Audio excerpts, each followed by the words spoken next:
Piala-piala ini saya dapatkan sejak bergabung di industri asuransi. Kalau ditaruh dalam satu lemari besar, tidak akan bisa menampungnya. Ini belum semua. Dulu waktu saya masih bekerja sebagai karyawan, saya tidak pernah berpikir atau menyangka saya bisa menjadi orang yang berprestasi sedemikian rupa. Lalu kalau ditanya, lalu apa yang bisa membuat seseorang berubah dari orang biasa-biasa menjadi orang yang punya prestasi luar biasa? Zona tidak nyaman. Zona tidak nyaman adalah satu momentum dalam hidup kita, di mana kita memutuskan untuk membuat perubahan dan mengalami proses yang sangat tidak enak. Yang proses ini dihindari oleh orang-orang yang memilih untuk menjadi mediocre. Proses yang mau tidak mau akan membuat kita berpikir, yang membuat kita akan mencoba, gagal coba lagi. Anda ingat Thomas Alva Edison? Itu tidak akan nyaman melakukan sebuah pekerjaan yang harus melewati kegagalan belasan ribu kali, baru dia bisa menemukan cara untuk dia sukses.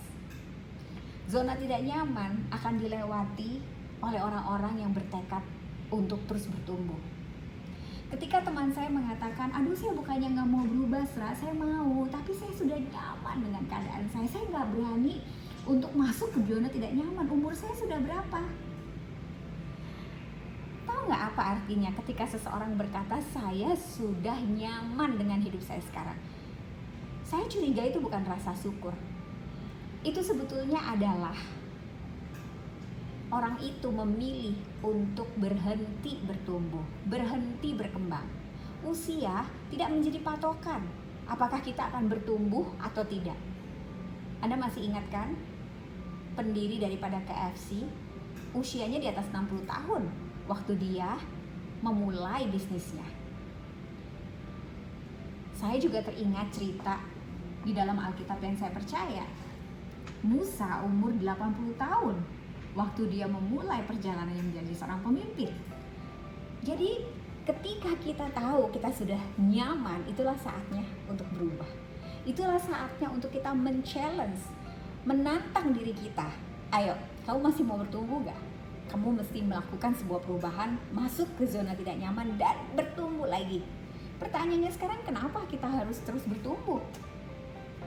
Karena bisakah Anda menjawab sudah berapa persen potensi yang Anda kembangkan? Katakanlah usia Anda sekarang sudah 30 atau 50 atau 60, berapa persen potensi yang sudah Anda kembangkan? Saya pernah dikasih tahu bahwa kuburan itu sebetulnya adalah tempat di mana potensi manusia banyak sekali dikubur, dikembalikan kepada penciptanya tanpa pernah dikembangkan dengan maksimal. Jadi kalau Anda masih mau berkembang, masih mau bertumbuh, itu karena ada potensi diri yang bisa kita kembangkan. Dan kalau potensi diri kita berkembang secara pribadi, maka dampak daripada hidup Anda akan berguna untuk lebih banyak orang lagi. Jadi, pertumbuhan kita sebagai pribadi, it's not about how much we have, how much we save, tapi how much we give. How much is our impact kepada orang banyak, kepada society, kepada bangsa, negara, atau setidak-tidaknya keluarga dan keluarga besar kita. Berani untuk meninggalkan zona nyaman, masuk ke zona tidak nyaman, untuk menjadi versi diri Anda yang terbaik.